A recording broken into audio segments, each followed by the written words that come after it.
புலம்பெயர்ந்த தொழிலாளர்களை அடிமைகள் போல் நடத்திய தயாரிப்பு நிறுவனம் ஒன்றின் உரிமையாளருக்கு 2 ஆண்டுகள் ஒத்திவைக்கப்பட்ட சிறை தண்டனை விதிக்கப்பட்டுள்ளது.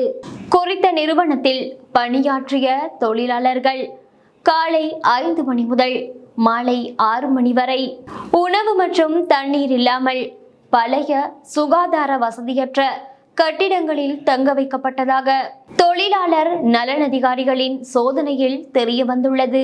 குறித்த இந்த சம்பவத்தில் 40 வயது பெண்ணுடன் பணியாற்றிய 2 ஆண்களுக்கும் 1 வருட சிறை தண்டனையும் விதிக்கப்பட்டுள்ளது.